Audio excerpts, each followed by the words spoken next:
Hello and welcome to another Demis Hellen tutorial. We're going to look at creating a pad sound, and we're going to use Hive 2 for this pad sound today, but it does apply to a lot of other synths. It's just how the UI is arranged which makes it different. So we're still going to use the same tools like the amp mod, the LFO, panning, effects, stuff like that. So just to quickly go through some ideas of how to create movement in a pad. You can automate the pan features, the width, the detune. You can use the LFOs to automate this. We could use the shape tools here in this particular synth. And we can obviously route things via the mod matrices down here. And just to create movement basically and make things sound like they are swirling or just moving in general back and forth between left and right ears, back and forth in the mix, whichever way around suits you best. So I've created this and we're going to use Hive 2 to demonstrate this. So first things first, this is the chord structure.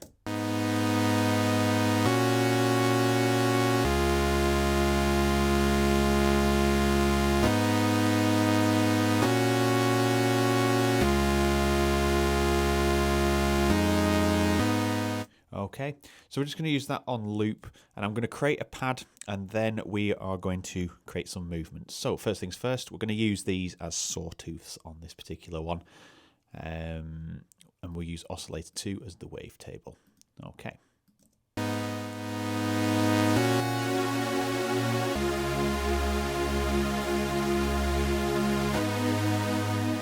going to route oscillator 2 to the first filter. So everything's going through one.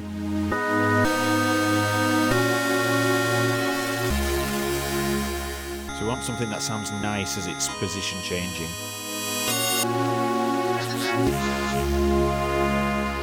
So that'd sound good. So we'll have it nice and soft, which sounds good there. So we're just going to make the sound first. I'm going to put 4. Just hear it on its own on oscillator 2. Okay.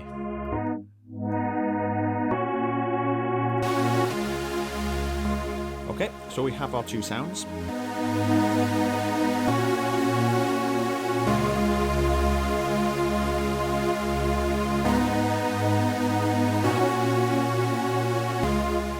Well, just a little bit of a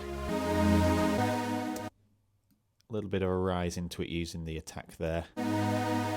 And this is where the feature for your scopes comes in handy. So if you set this here to amp 1, you can see amp envelope.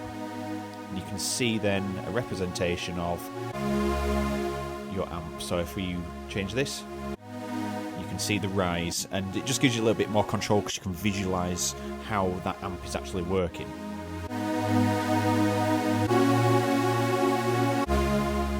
Have it a little bit slower than that. That'll do. Okay, so that sounds good. We've got that there. So let's just change the synth engine, see what they sound like.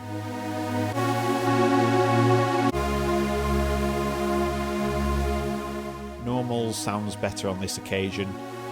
Clean's a little bit too hot on the top end, and dirty's just a little bit too muddy. So this is the best way for minimal editing here. So I'm just going to put on a little bit of EQ just to get rid of the bass. Just boost the highs ever so slightly.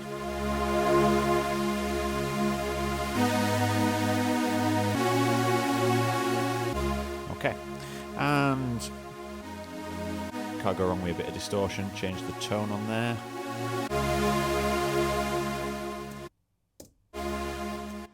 And I'm not really a fan of the reverb in here, so what we'll do is we'll add our own.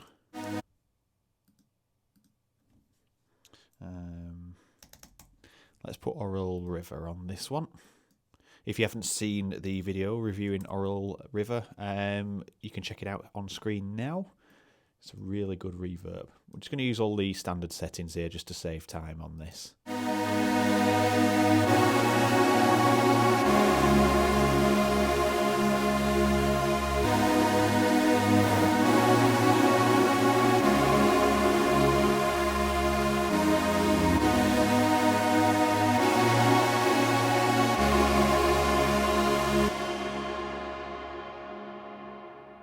Okay, that does sound okay.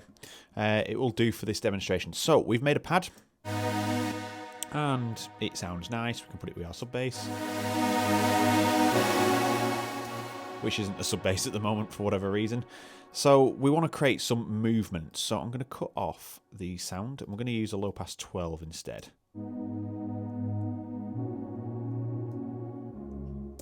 And what I'm going to do is start by using the mod 1 ADSR to start creating some movement filtering through the cutoff. So I'm going to set it to about halfway. A little bit of resonance in there. And this is going to be slow with a quick fall back down. And we're going to attach it to the LFO. And you can see it automatically updates the matrix down here. And I'm going to use this feature to actually control it.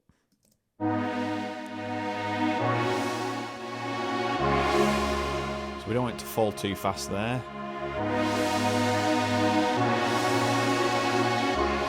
That's about right there. Again, if we look at our scopes, and we can choose to monitor on the bottom level, mod 1. So we've actually got a fast sound, but now we're using this to modulate the cutoff.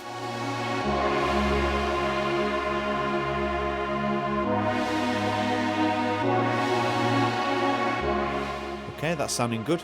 So straight away we've created some movement here, and it's just moving back and forth by just automating the cutoff here with the mod envelope. So we're going to do a little bit of panning as well, so let's just attach LFO 1 here to the pan.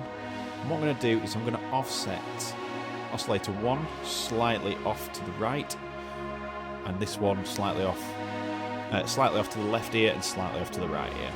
And then I'm just going to automate it to move to the position of this one.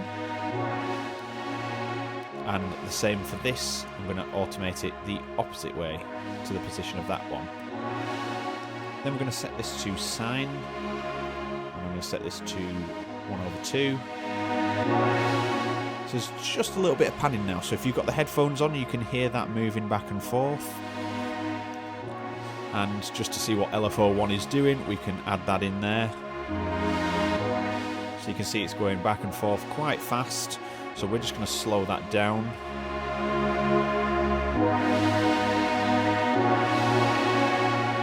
And that's a lot better there. So there's just a little bit of panning movement happening left to right, and you can see it's ever so slight, so it's not an obvious change that makes the listener think, well, what the hell is going on? Because it can get a little bit overbearing. So we've created some movement using the pan and the mod filter. So what else can we do to automate?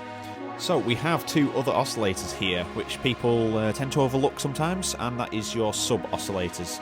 Very basic oscillators and designed to be your subs, but you can actually set them up to do whatever you want.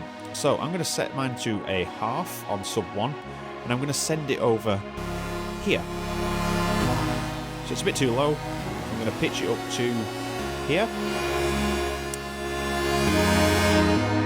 And I'm going to set this to band pass. I'm just going to be creative here.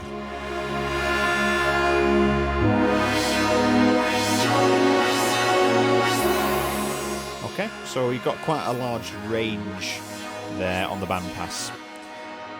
And what we're going to do is we're going to use the shapers to obviously automate this. Now, as soon as I attach this, it's going to apply a trance gate like sound. So let's just attach it. I'll let it play and then I'll attach it. If it'll reach.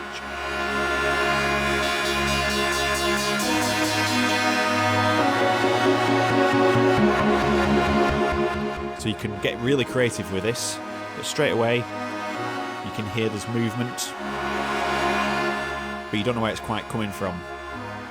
Just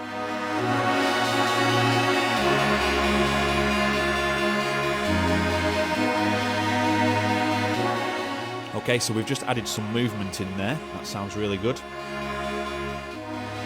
And that's because it's set to loop, and that is determined by these two shapes here. You can obviously extend them, but if you click here we can change how that is. So let's just experiment. make this drastic. You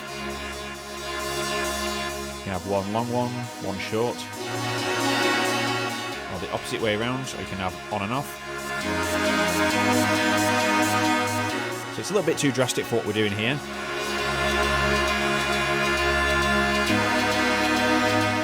That's sounding pretty good.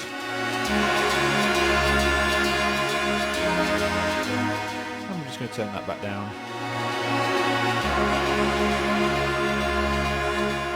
Okay, and then I'm going to slow it down to quarters.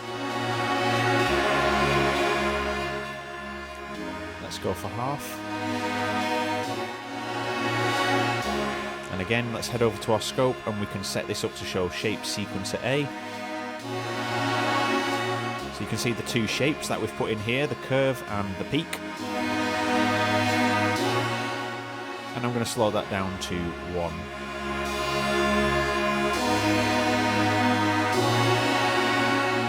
So it's only picking up that first one now because it's not reaching there. So let's have it back to 1/2. So when notes are held, we get both.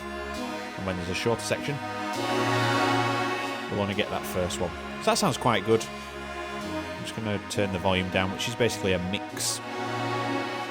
And then we can send another one. So let's send a square. And send it. And we'll have it 1 octave above. So it sounds good, but I'm going to have white noise instead.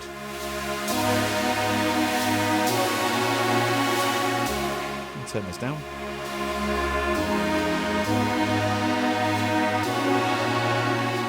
See, how good does that sound?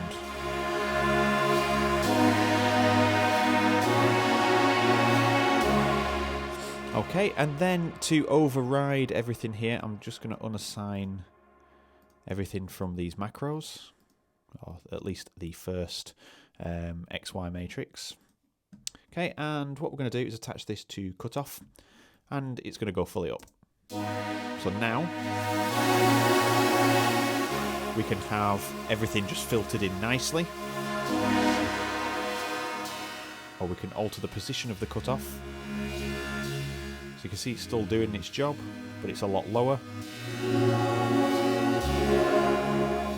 And the problem is here, we're not actually lowering the volume of this either. So let's just take that.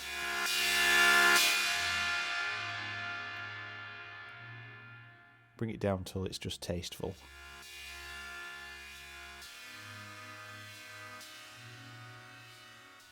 So we can only just hear them both at that position. And they'll fade in nicely. Okay, and there we have it. We've created some movement. Let's just demonstrate one more type of movement. And we can use it, because it's a little bit on the less of the high side. It's quite flat. So what we can do is let's use shape, LFO, sorry. No, let's use the mod 2. So we want something pretty fast. So I'm going to attach this to the highs.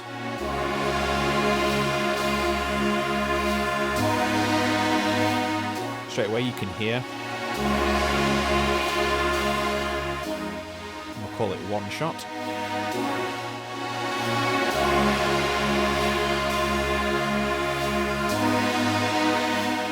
So if we was to bypass this,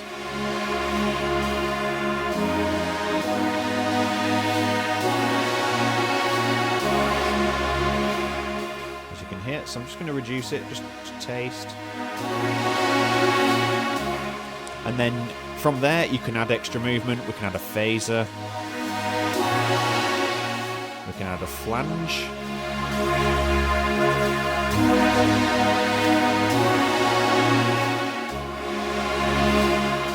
Got some chorus. But remember, adding chorus and flange and phase and stuff like this is further going to reduce the high content. It's just the nature of how it works, but you can boost it again here and obviously change the order in which they appear. So the chorusing could come before the distortion, so the distortion boosts the highs back up.